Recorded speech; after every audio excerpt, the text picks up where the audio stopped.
All Hit Radio.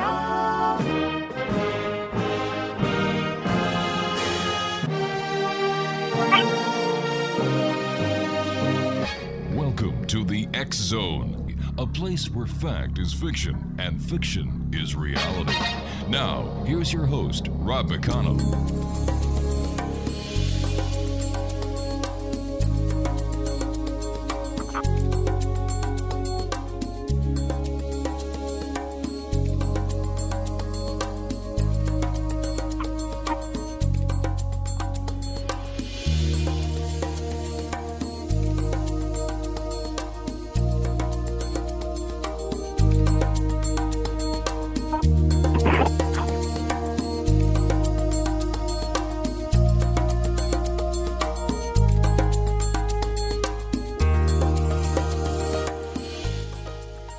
Welcome back, everyone. This is the X Zone. My name is Rob McConnell. We're coming to you from the snowy studios of Relmar McConnell Media Company here in Hamilton, Ontario, Canada. And we're about 30 minutes away from Buffalo, New York, where they were lambasted with over 6 feet of snow in the last 24 hours.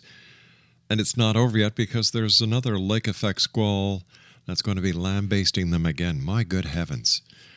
As I was talking to our next guest, whose name is Evan Pedone, we're going to send him down some snow so the people at the Florida Paranormal Society will have some for Christmas. And Evan, welcome to the X Zone, my friend. How are things in Florida?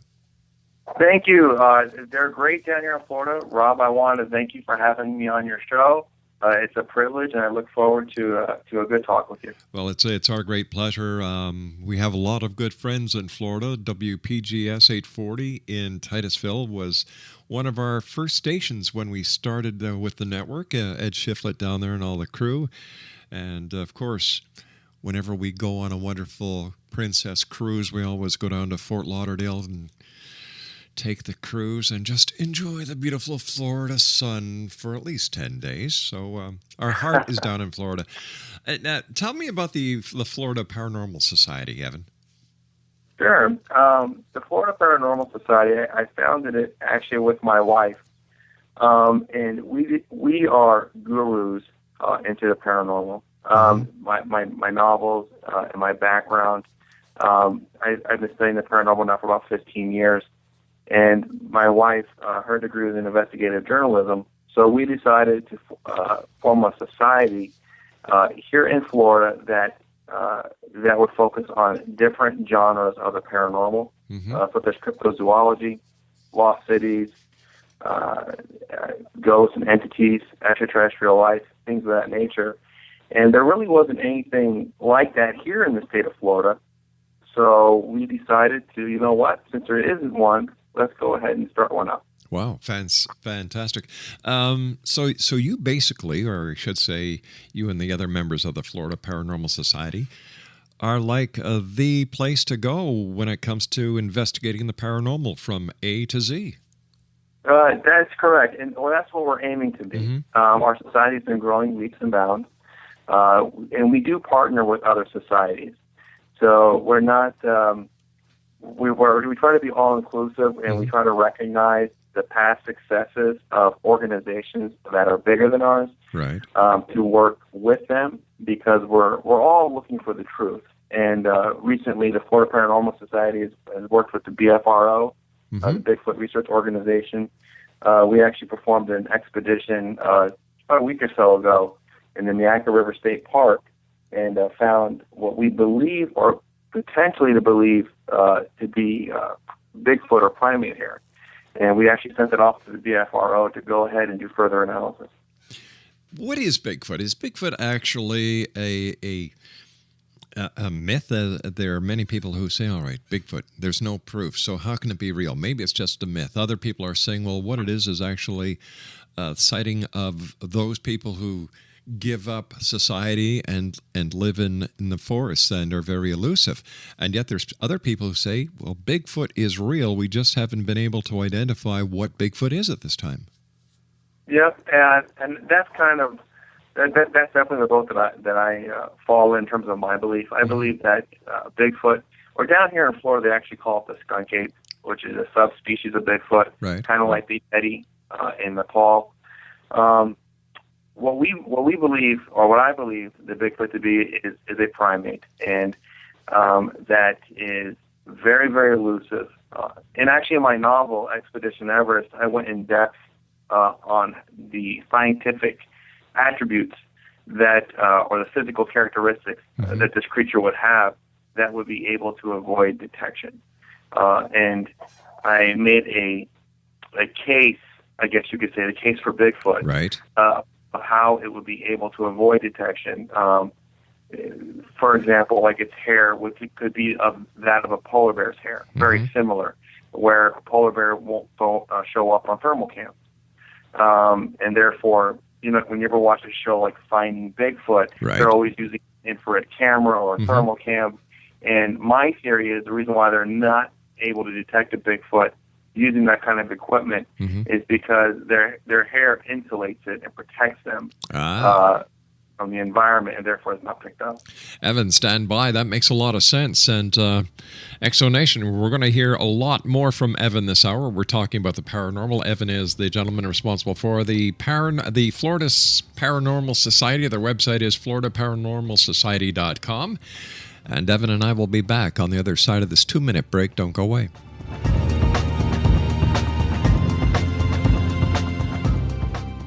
I'm Rob McConnell, and welcome to the X Zone, a place where people dare to believe and dare to be heard. Today on the X Zone, do vampires really exist?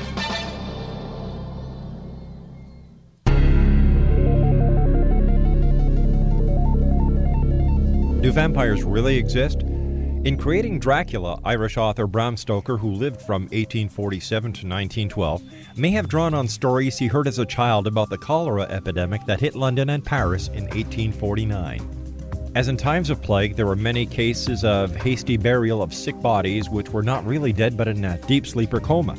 Stoker's idea about vampires could have been fueled by reports of these so-called dead tapping on their coffins, turning in their graves, or showing other signs of life.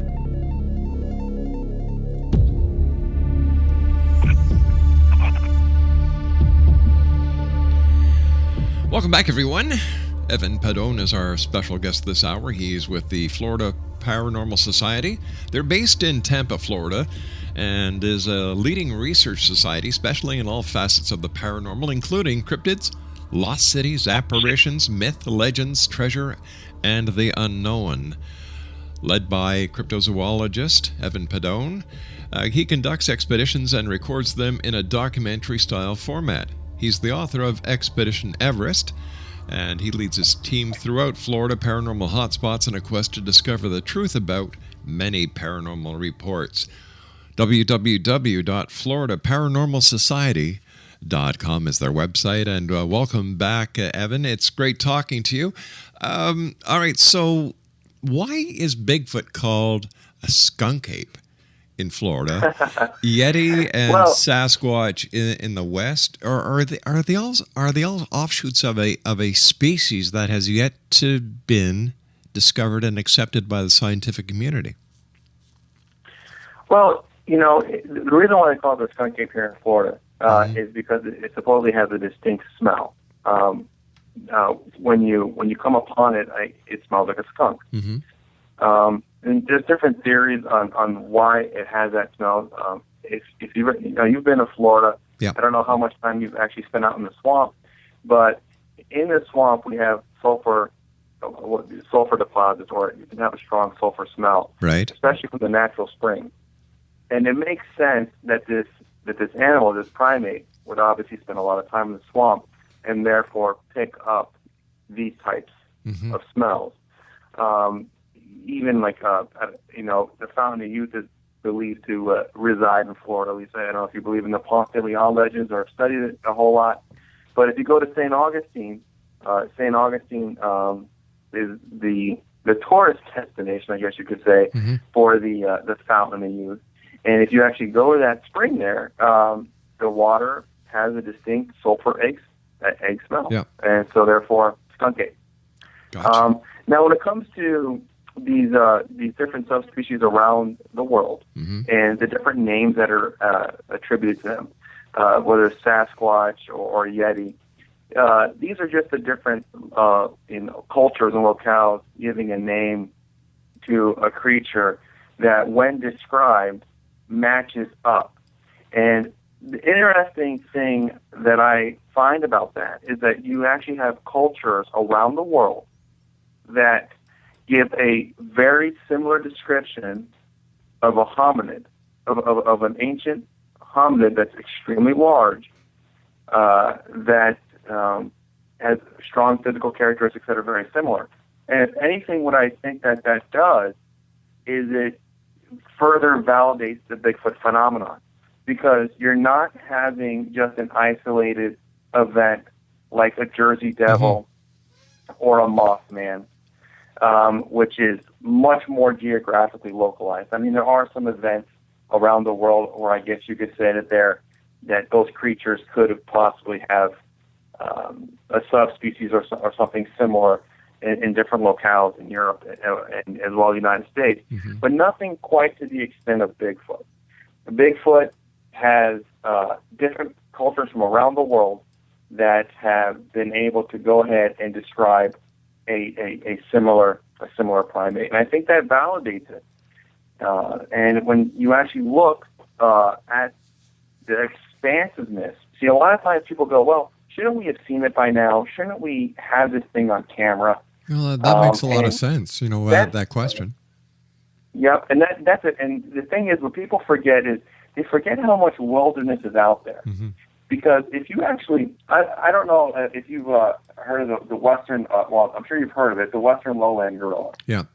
And in 2008, this is one of the cases I put in my novel, Expedition Everest, they thought that the Western lowland gorilla populations were dwindling in the sub-50,000 range in 2008. They thought that the populations have dropped tremendously and that these things were going to be, 50,000 in the world, in the entire world. And they thought that these things were going to be on their way to extinction. Well, an expedition was led into the Congo in 2008, and they discovered 125,000 of them. Okay? So how does 125,000 primates get discovered, and where we thought this gorilla was on its way out towards extinction, we do an expedition into the Congo and we discover 125,000 of them. Now, if you're going to look at the vast expanses of Canada, for example, the population density, you have a country that is immense. It is larger than the United States. So for, it's almost 10 million kilometers in size, and you have a population of the size of the state of California that reside there. So imagine the population, the state of California being populated and the rest of the United States being barren land, woods, and no population whatsoever. Well, then it becomes very easy to see how a Sasquatch could reside in Canada and go undetected, because you have a huge swath of land that is largely untracked and, quite frankly, is unexplored. And if you were to look at Russia, another very, very large country. Mother Russia's huge. Let's give them their props. Oh, she is. Yeah. You have a country that is just gigantic, yet has a population that is half of that of the United States. So once again, you're talking about a country. Imagine, United States with half the population, and all of Canada being uninhabited. So it becomes, drawing comparisons between population and square mileage. So you can really easily see how a small number of these animals, whether it's 1,000, 2,000, maybe even 5,000, could theoretically go undetected, especially if they have adapted evolutionarily. So if my theory is that they've adapted through evolution to be the perfect, to be in perfect harmony with nature. So their fur insulates them, which would also make it difficult to discover through thermal imaging. Their hair, maybe they have some kind of active camouflage. Believe it or not, there are mammals that have camouflage, whether it's a changing of their fur to mimic their environment, like the ermine, or maybe even something where it's seasonal, like an Arctic fox. But there are these abilities to where it can camouflage itself. Let me ask you something. What about the Roger Patterson film of Bigfoot? What is your opinion of that footage? It's a love-hate relationship, to be honest with you. I love it because of the attention that it draws to Bigfoot. Sure. What I would love when it comes under a microscope, when you really analyze that film, there are anomalies that would say, "Hey, this is real," because you see certain things like where the mouth opens, which is very interesting. You see muscle movement, which would be hard to go ahead and replicate that at a time frame. They're adamant that it is legitimate. The couple of problems that I have with it, though, is that it's just not enough. It's not 100% clear, obviously, and it's frustrating. It's frustrating. It's a very frustrating piece because me personally is that I have to believe I have to have more. I want more than what that film gives me. But at the same time, they have analyzed the film, and it actually turns out to be a female Bigfoot. I don't know if you've seen that data. Yeah, they I look have. at the female Bigfoot because when they actually look at it under a microscope and they really analyze the footage, you can actually see female attributes on the Bigfoot.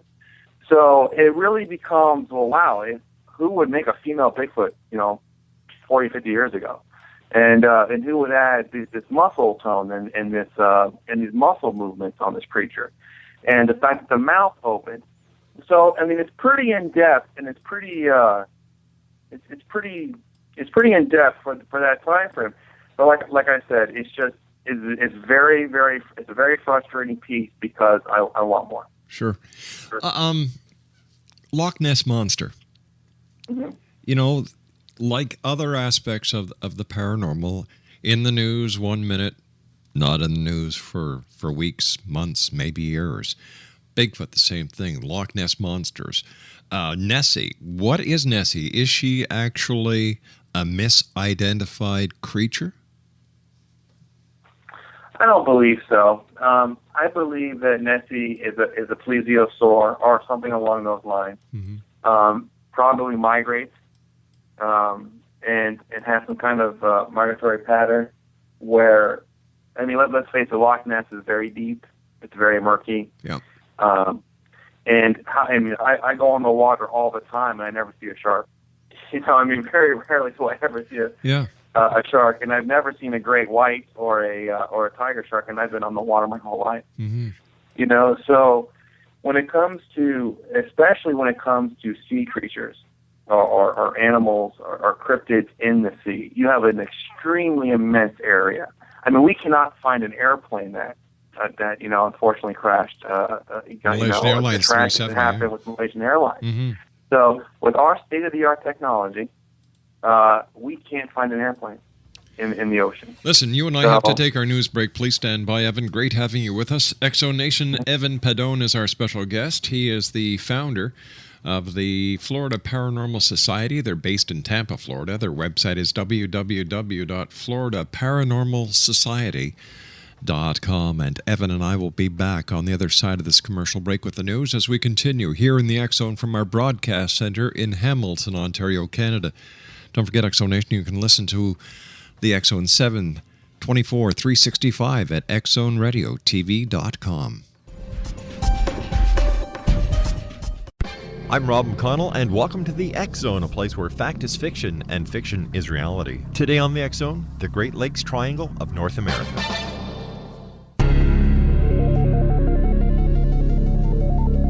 Found in the heartland of North America, these landlocked yet connected lakes, which eventually empty into the Atlantic Ocean, have become the scene of more mysteries involving ships, aircraft, people, UFOs, ghosts, and phantom ships than the Bermuda Triangle. 1/16th the size of the Bermuda Triangle, Lady John Graves Simcoe was the first European to chronicle the strange orbs of life that have been seen above and below the waters of Lake Ontario. First Canadians tell of great cities which surrounded the Great Lakes where men flew without wings. The Great Lakes Triangle of North America, one of the world's greatest mysteries, right in our own backyard.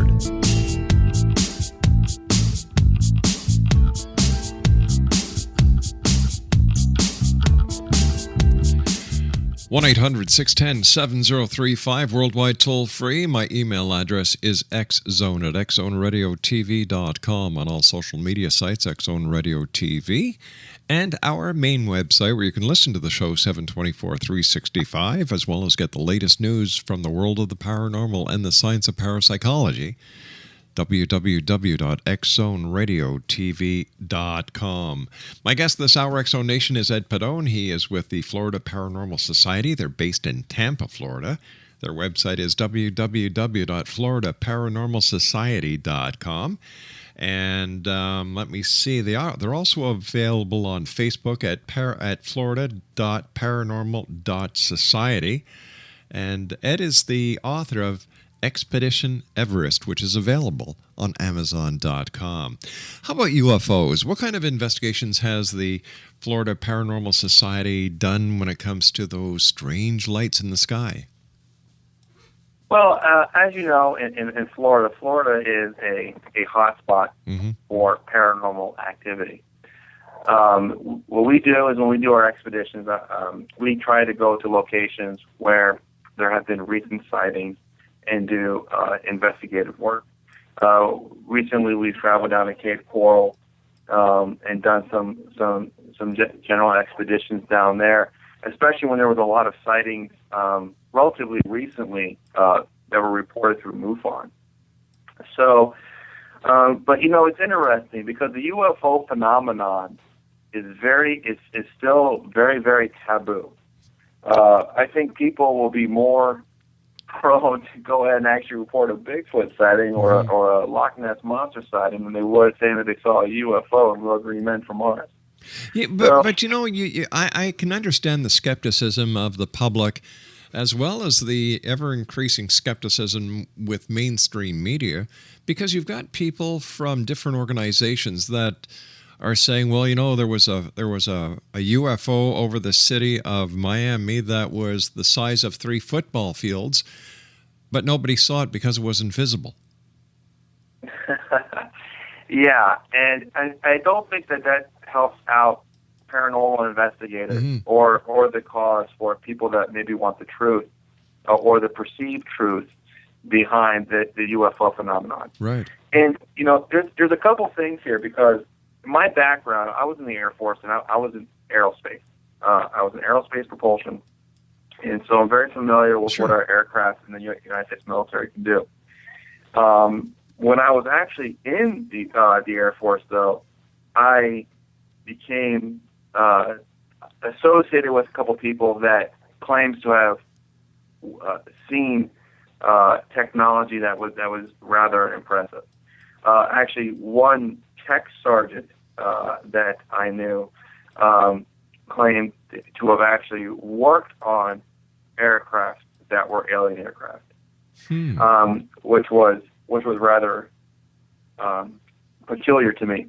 And then I had another person when I was actually down at Nellis Air Force Base. Now, if you're not familiar with Nellis Air Force Base, viewers, Nellis Air Force Base manages Area 51, and I was really, really excited to go down there actually for this course. And the course that I was studying was for aerospace propulsion units on the F-15 and F-16 fighter jets.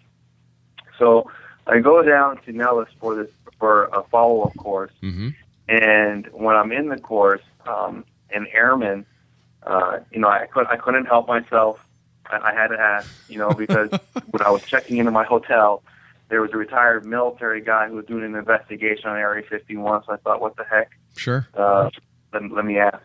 I go, have you seen anything, out of the ordinary, and we're in our training class, and there's only 4 of us. And it was a small class. And he goes, Evan, I'm going to tell you what I saw, and I was going to tell you what I was told.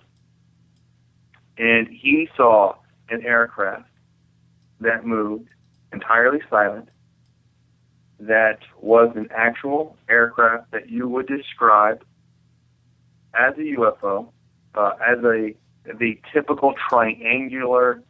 It was a craft that made no sound but a light hum that came over the base and took off very, very rapidly, once again making no sound.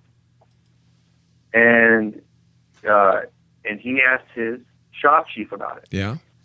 And his shop chief told him just to forget what he saw, that it was our aircraft, and there's nothing more to it. So, Okay. Are you saying then that a lot of these UFO sightings that people are mistaking for extraterrestrial are really our own craft that have yet to be publicized? There's no doubt about that. That's the United States Air Force, United States military. I'm not talking about the F-22s or the F-35. Right. I'm talking about the stuff that you don't ever get to see or hear about. It's much farther advanced than any other country's aircraft, military, without a doubt. I wrote another novel, a political thriller called Assassin's Mace. And in Assassin's Mace, I actually kind of I lightly delve into our top secret program. And, I don't want to get off the paranormal topic, but I talked about our top secret programs and the capabilities of our aircraft in that. And once again, this is fiction. This is not like I'm giving, I have privileged knowledge to a top secret aircraft and I'm giving you the specs on it.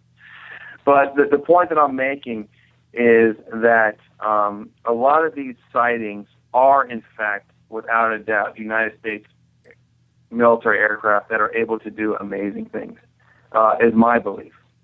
However, the question has to be asked, where did this technology come from? Because the technology is so advanced, it is not in the normal realm of our scientific capability, our scientific understanding. Maybe not the broad knowledge of the scientific community and the scientific knowledge, but is it possible that there are groups of scientists who are developing specific projects that to anyone else but this selected group would be totally unbelievable that our scientists from this planet could actually develop this scientific or this type of craft, this type of propulsion system, that it has to be extraterrestrial? Is it possible? Well, it's possible, but I would say it's highly unlikely. Why? And what I would use is the advancements that have been made. If you look at history, when it comes to the history of flight, and you look at the Wright brothers up until the 1920s and even to the 1930s, even in World War II, I mean, we were propeller-driven aircraft. Yeah, except towards the end, towards the end of the war when the jet engine came into play. Well, when the Germans were really making leaps and bounds, improvements in that field. Now, what was very interesting, though, what is very, very interesting is in 1947, when the Roswell crash happened, okay? And a lot of things happened at that time frame that was very, very interesting. For one, you had the Army Air Corps switch over to an Air Force, number one. And then the technology improvements after that event, if you actually look at the technology improvements when that event supposedly happened, and some of the transitions that happened in that time frame, in 20 years we landed on the moon. So, you're saying we landed on the moon, but the Russians beat us to the moon. Well, So how do we justify that statement? Because the Russians landed a robotic craft on the moon in 1959. That is true. That is true. One of the things that I find, you also have to understand that there's a lot of espionage going on at that time. It wasn't like the United States intel community, the United States military, it wasn't under lock and key. I mean, we know that the Russians were able to get our information for our atomic weapons and so forth. It's possible that they, when it comes to this space race, it's quite possible that they could have gotten access to some of our technology. Well, or the Americans got a hold of the Russian technology.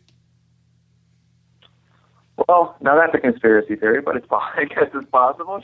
Sure. Why not? I mean, the Russian technology, but the Russian technology was far inferior. Actually, I mean, they actually got a head start. But how can you say it was inferior when they had the first satellite in orbit, they had the first man in orbit, they had the first craft on the moon way before America? So how can you say their technology was inferior? Well, I'm talking about, that's a great argument, actually. When you're looking at the space race, they jumped out ahead. But I would be careful to put technology in the terms of just the space race and not in terms of the microprocessor and computer advancements. So, if we're talking just in one field, sure, they got a head start on us. But if you're talking about, developing the nuclear weapon, the atomic weapon, and going into the microprocessors in the computer age, I really don't think there's a comparison. I think that the United States, by far and large.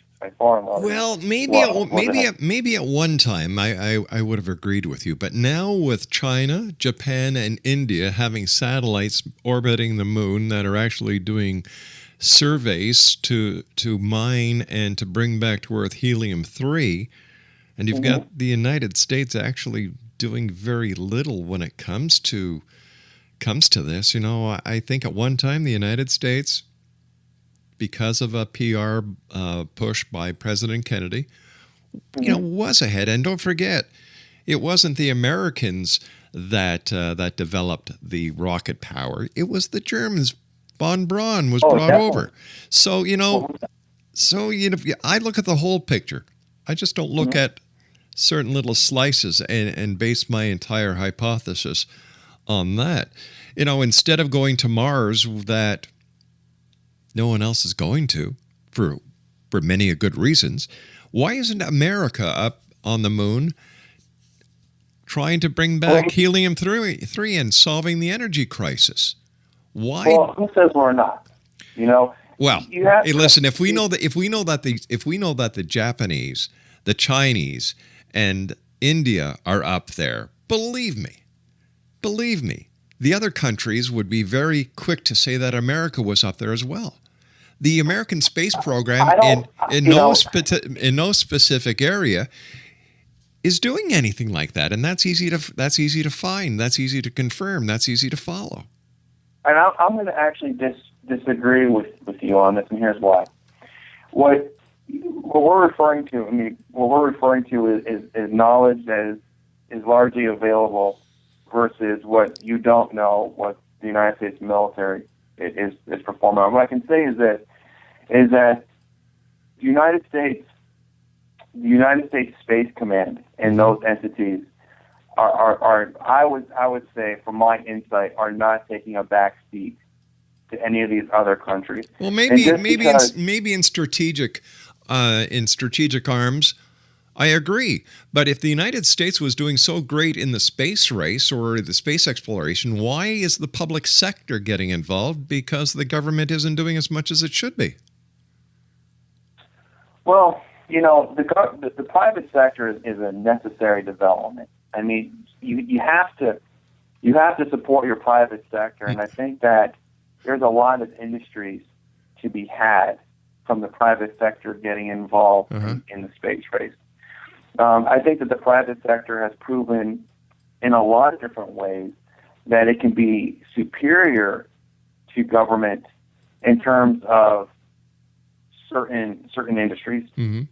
On the same note, it's also best to not exclude the private sector and look at them more as a partner when it comes to space in that industry. I mean, regardless, I mean, if you look at even companies like Lockheed Martin or Boeing, Mm-hmm. I mean, these are private sector companies that are partnered with the United States government and Skunk Works, for example, of Lockheed Martin, to develop amazing technology that Right. that is quite frankly astonishing.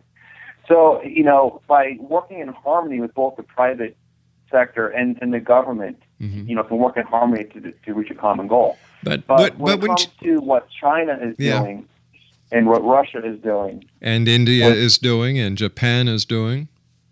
but that doesn't mean that we haven't. That does not mean, you got to bear in mind, we went on the moon 50 plus years, or 40 years ago, 44, 45 years Yeah. ago. So, and that does not mean, I mean, I'm not going to I don't want to sound like a conspiracy theorist here, Mm-hmm. but that doesn't mean we haven't been back either. I mean, we were there, 5 times, 6 times? I mean, we were to the moon quite a bit. And it doesn't mean that we've just... Yeah, but once again, we've got to take our final break. But once again, Russia was there first. And people remember the people who've done it first. Nobody remembers who came in second, third, or fourth. We'll be back on the other side of this commercial break as we continue here in the X Zone from our broadcast center in Hamilton, Ontario, Canada. And if you'd like to find out more about Evan's organization, it's www.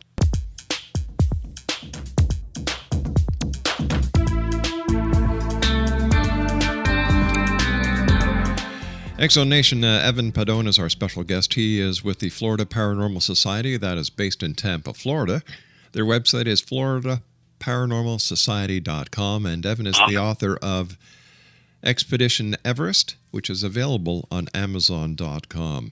Evan, don't take me wrong. I understand the importance and the significance of having the first man on the moon, and it took a lot of thought, it took a lot of hard work and dedication, as well as bravery of those who were involved in the space program. I'm not taking that away from the United States at all. It's just that 50 years or 51 years or 52 years later, it seems that the focus has gone away from the moon. Everybody's complaining about energy. And yet when we know for a fact that the element helium-3 is on the moon, it's in plenty supply on the moon, and the only situation is how do we get it, either refine it on the moon or bring it back so that we can take the noose off the neck of the energy crisis system. To me, this would be more important than going to Mars or some of the other aspects that the government is getting into. And just to say that, how do we know we're not going back to the moon, or going back and surveying the moon and getting ready to mine this product? Wouldn't it be to NASA's advantage, or the government's advantage, or the private sector, that if they were doing this in order to get more funding, that they would say, listen, this is what we're doing. This is why we need more money. We want to be competitive. We know that China, Japan, and India are up there planning to take this natural resource and bring it back. We want your money. We want your support. We want America to be there first. Doesn't that make sense? But nobody's doing it. Well, it definitely makes sense, and I think that the United States can definitely, perhaps, be, when it comes to their strategic versus what is public knowledge. Mm-hmm. I think there's definitely a gap. Number one. Number two, I think that that's part of the problem too. Is that you have a space command and you have an Air Force that is actively involved with space, yet you don't know anything what they do. I'm sure you're familiar with the space plane that goes up and was up there for over a year, mm-hmm. and no one knew what its mission was. But do we need to know this? Do we need to know this? Does the public really need to know? Well, I think that's part of the problem, though, is because if they don't know what we're doing in space. But if And the yet public NASA knows, but if the public knows, NASA so do the enemies of the United States. Yeah. So and the thing is that that's a point, is the enemies of the United States don't know what we're doing in space either. But on the same token, people are like, well, why aren't we, like you just brought up a valid point, why aren't we going to the moon? Why aren't we doing this stuff with Helium-3? And and that would be something that would be public knowledge through NASA. So what my statement is that I'm not going to say that we're not going to the moon. What I'm saying is that NASA is not going to the moon. And I think that there's a disconnect between strategic and what we do with Space Command and the Air Force versus which is classified, or is top secret, is Right. not being released to the public. Versus what NASA is doing. Mm-hmm. I mean, we have space planes. I mean, the Aurora is a real aircraft. Yeah. Evan, we unfortunately, we've run out of time for tonight. I want to thank you so much for joining us. It's been a great hour talking to you. My very best to all the members of the Florida Paranormal Society, and I look forward to the next time you join us back here in the X Zone. Until then, my friend, take care of yourself, and regards from Canada. Thank you very much from Florida, and thank you for having me on your show. All right, take care. I'll send you down some snow. Exo Nation, Ed Pedone has been our guest this hour, www.floridaparanormalsociety.com, and Evan is the author of Expedition Everest, which is available on Amazon.com. I'll be back on the other side of the news. Don't go away.